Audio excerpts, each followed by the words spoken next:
సఖీ కార్యక్రమానికి తిరిగి స్వాగతం. మామూలుగా దూర ప్రాంతాల్లో ఉన్న నా మిత్రులు బంధువులు ప్రతి పుట్టినరోజుకి ఫోన్ చేసో గ్రీటింగ్ కార్డ్ పోస్ట్ చేసో శుభాకాంక్షలు చెప్తూ ఉంటారు. ప్రతి ఏడాది ఏదో సింపుల్ గా కొత్త బట్టలు, స్వీట్స్, కేక్ కటింగ్స్ తో ఇంట్లోనే పుట్టినరోజు జరిగిపోతూ ఉంటుంది. అయితే మా ఇంట్లో వారు, నా స్నేహితులు కూడా నన్ను సర్ప్రైజ్ చేయాలని ప్లాన్ వేశారట. ఈ పుట్టినరోజు ఎప్పటికీ గుర్తుండేలా జరపాలి అనుకున్నారట. మరికొన్ని నెలల్లో శ్రీమతిగా నా హోదా మారిపోతుంది కాబట్టి మరపురాని రోజుగా ఈ పుట్టినరోజు ఉండాలని అంతా కలిసి ఆలోచించారట. ఈ కార్యక్రమం చూసేయండి, ఆ తర్వాత మరిన్ని సంగతులు.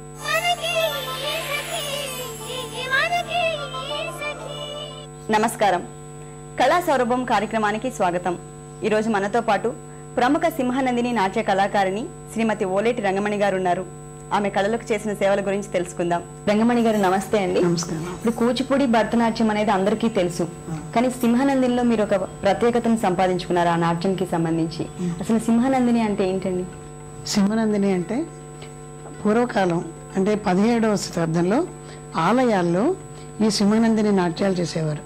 ఎలాగ అంటే అది ఆలయాల్లో నాట్య కళాకారులు ప్రతిరోజు కూడా ఆలయంలో భగవంతుడి ముందర ఏ పూజా విధానం జరుగుతుంటుందో పొద్దు నుంచి సాయంత్రం వరకు కూడా ఆ పూజా విధానం నాట్య కళాకారులు చేస్తుండేవాళ్ళు.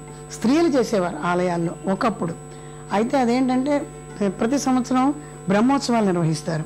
ఆ బ్రహ్మోత్సవాలు నిర్వహించినప్పుడు ఆఖరి రోజున రథం ఊరేగింపుగా వెళ్తుంది. ఆ రథం ఊరేగింపుగా వెళ్తున్నప్పుడు ఏంటంటే ఆలయం వెలుపల రంగుల ముగ్గులు పోసి ఈ నాట్య కళాకారులు ఏ భగవంతుడి యొక్క వాహనం వెళ్ళబోతోందో ఆ యొక్క వాహనాన్ని కాళ్ళతోటి చిత్రించేవారు. దానికి ఒక రాగము, తాళము అన్నీ ఉంటాయి. ఆ దాని మించి రథం ఊరేగింపుగా వెళ్ళిపోయేది. అది పూర్వకాలం ఏంటంటే పల్లెటూళ్ళు కాబట్టి ఈ ఆలయం వెలుపల చేస్తే ఆ 4 రోడ్ల మధ్యలో ఉండేది ఆలయాలు, అక్కడ చేసేవారు. ప్రజలందరికీ కూడా శుభసూచకంగా భావించేవారు. ఇది సింహానందిని యొక్క పుట్టు పూర్వోత్తరాలు. మా నాన్నగారు గురువు సిఆర్ ఆచార్య గారు దీని తాళపత్ర గ్రంథాల్లోంచి చదివి, ఆయన ప్రఖ్యాత కూచిపూడి నాట్య గురువు గారు. వారు ఏంటంటే ఇది తాళపత్ర గ్రంథాల్లో చదివి అది ఎలా ఉంటుంది అని రీసెర్చ్ చేశారు. ఇది ఏ గురువు ఎవరూ చేయలేదు, కేవలం సిఆర్ ఆచార్య గారు ఒక్కరే దాన్ని తెలుసుకున్నారు అసలు ఇదేదో ఉంది అని. అలాంటి దాన్ని వెలికి తీశారు. ఎలాగా అంటే దానికి సింహనందన అనే ఒక తాళం ఉంటుంది. ఆ తాళంలో 108 క్రియలు ఉంటాయి. దానికి తాళాలు ఉన్నాయి. చెంచత్పుటి, రతి తాళే, దర్పణే, కోకిల ప్రియ, అభంగే, చండిక అనేటువంటి తాళాలు. ఆ తాళాల్లోంచి సింహనందిని అనేది పుట్టింది. ఇలా దీన్ని ఒక్కొక్క తాళంలోంచి ఒక్కొక్క అవయవం వస్తుంది.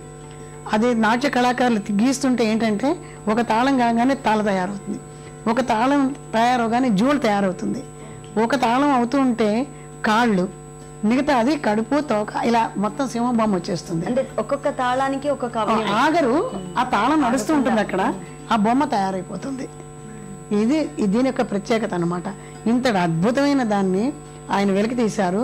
దాన్ని నేను నేర్చుకొని దాన్ని ప్రపంచవ్యాప్తంగా ఇప్పుడు అందరికీ అసలు మరుగున పడిపోకూడదు ఈ నాట్యాంశాన్ని. దీనికి కూచిపూడి ఆలయ నాట్య సాంప్రదాయం దీనికి పేరు. ఎందుకు కూచిపూడి అంటే ఇప్పుడు మేము కూచిపూడి చేస్తాం కాబట్టి కూచిపూడి సాంప్రదాయంలో చేస్తాం. ఇప్పుడు మీరు కూచిపూడిలో మీరు ఒక ప్రత్యేకత ఉంది మీకు. ఇది నేర్చుకోవాలని మీకు ఎందుకు అనిపించింది? అంటే ఆల్రెడీ నేను కూచిపూడి డ్యాన్స్ నేర్చుకొని ప్రోగ్రాంలు ఇస్తూ నాన్నగారి దగ్గర ఎప్పుడో చిన్నప్పుడు, మాది ఏలూరు నూజివేడు, మా నాన్నగారు కూచిపూడి సాంప్రదాయంలో ఉన్నారు కాబట్టి మరి నాకు నేర్పాలని ఎలా అనుకున్నారు నాకు తెలీదు. 3 ఏళ్ళు 4 ఏళ్ళు ఉంటాయేమో అప్పటి నుంచి నాకు ఇలా నేర్పి ఆయన వెనకాల తిప్పుతూ ఆయన వచ్చిన విద్య అంతా నాకు నేర్పారు. తర్వాత వివాహం అయిన తర్వాత కొంత గ్యాప్ వచ్చినా మళ్ళీ అనుకోకుండా మళ్ళీ కూచిపూడి నాట్యంలోకి వచ్చేసాను.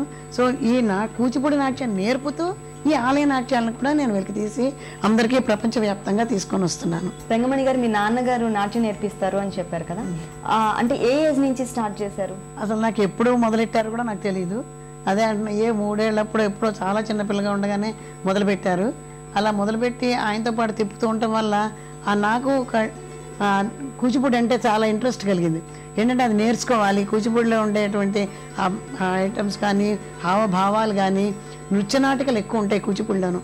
వాటి మీద నాకు చాలా ఉత్సాహం కలిగింది. నేను చాలా కాలం చేశాను కానీ నేర్పించాలనే తపన నాకు ఎక్కువైపోయింది. మేడం, మీ ఫ్యామిలీలో మీకు మాత్రమే ఈ నాట్యం అనేది వారసత్వంగా వచ్చిందా, లేకపోతే మీ బ్రదర్స్కి, సిస్టర్స్కి ఎవరికైనా కూడా ఇంకా నాట్యం? అంటే నాకు 4 సిస్టర్స్, మేము 2 బ్రదర్స్ ఉన్నారు.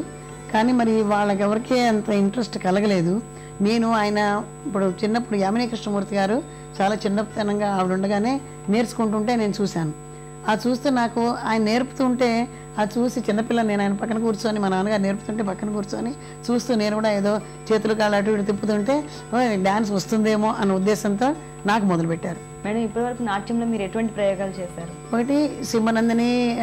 ఈ సింహనందిని నాట్యంలో ఆలయ నాట్యాల్లో 3 ఉన్నాయి. కేవలం ఒక సింహం బొమ్మ ఒకటే కాదు. ఇందులో పద్మం, మహాలక్ష్మి ఉద్భవం అని చెప్పి పద్మం తయారవుతుంది. అలాగే మయూరం అన్నమాట. మయూర కౌతం అనేది అది నెమలి బొమ్మ వస్తుంది. కుమారస్వామి వాహనం అయినటువంటి నెమలి బొమ్మ. ఈ 3 మటుకే ఉన్నాయి. ఈ 3తో పాటు అవి నేర్పిస్తూ గజేంద్ర మోక్షం అని చెప్పి అది చాలా అద్భుతమైన నృత్య నాటకం తయారు చేశాను. ఎందుకంటే ఇప్పుడు కాలం వాళ్ళకి ఎవరికి గజేంద్ర మోక్షం అంటే ఏమిటో కూడా అసలు తెలియదు. వీళ్ళందరికీ తెలియాలి అని చెప్పేసి భాగవతంలో ఉండే పద్యాలు అవన్నీ కూడా పోతన గారు పద్యాలు అవన్నీ తెలియాలని చెప్పి నేను ప్రయోగంతో మంచి నృత్య నాటకం తయారు చేశాను. అలాగే అన్నమాచార కీర్తనలతోటి అలమేలు మంగా విలాసం అని చెప్పి అందులో బీబీ నాంచారు ఎవరు చేయరు. బీబీ నాంచారు కూడా అలమేలు వెంకటేశ్వర స్వామి భార్య. అది కూడా అంటే ఆవిడ తర్వాత భూదేవి శ్రీదేవి ఇలా అవుతారు, కానీ ఒక ఒరిజినల్గా అనమాట. అలా అన్నమాచార కీర్తనతో అలమేలు మంగా విలాసం. తర్వాత ఈ ప్రకృతి దాని మీద మానవ అని చెప్పి అదొకటి, హరిత భారతి అని ఒకటి, ఇలాంటివన్నీ కూడా చాలా తయారు చేశాను. మేడం, ఇప్పటి వరకు మీకు ఎటువంటి ప్రశంసలు పురస్కారాలు లభించాయి? ప్రశంసలు అంటే చిన్నప్పుడు డ్యాన్స్ చేస్తున్నప్పుడు అందరూ పోయిడి చాలా బాగుంది, నాన్నగారు ఇక్కడ నిలుపుతున్నారు, నాన్నగారు నేర్చుకున్నారు అని ఇటువంటి ప్రశంసలన్నీ చాలా ఉన్నాయి. ఇప్పటికీ అంటూనే ఉన్నారు. నాన్నగారిది విద్య ఆయనతో అంతరించిపోకుండా, ఎందుకంటే మేము శ్రీ వైష్ణవులం కాబట్టి డ్యాన్స్ ఎక్కువ ఎవరు చేసేవాళ్ళు లేరు. కాకపోతే ఆయన ఇది నాకు వచ్చి నేను నిలుపుతున్నాను అనేటువంటి కూడా ప్రశంసలు ఉన్నాయి.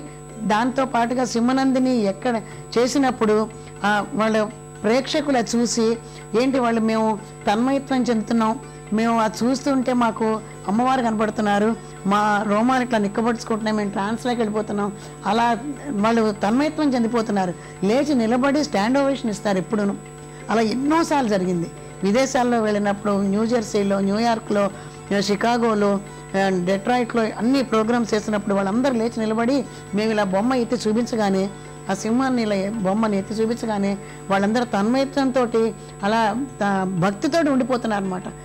అది తలుచుకుంటే మాకు ఇటువంటి అద్భుతమైన నాట్యాన్ని నేను నేర్చుకొని నేను ఇలా ప్రదర్శించడానికి చేస్తున్నానని నాకు అది ఎప్పటికీ చాలా ఆనందాన్ని ఇచ్చేది. ఆ ముఖ్యమైన విషయం అది. రంగమణి గారు, మీరు ఆయురారోగ్యాలతో ఉండి ఇలాగే ఎంతోమంది చిన్నారులకు సింహనందిని నాట్యంలో శిక్షణ ఇస్తూ ఉండాలని మా సఖీ ద్వారా మనస్ఫూర్తిగా కోరుకుంటున్నాం. ధన్యవాదాలండి.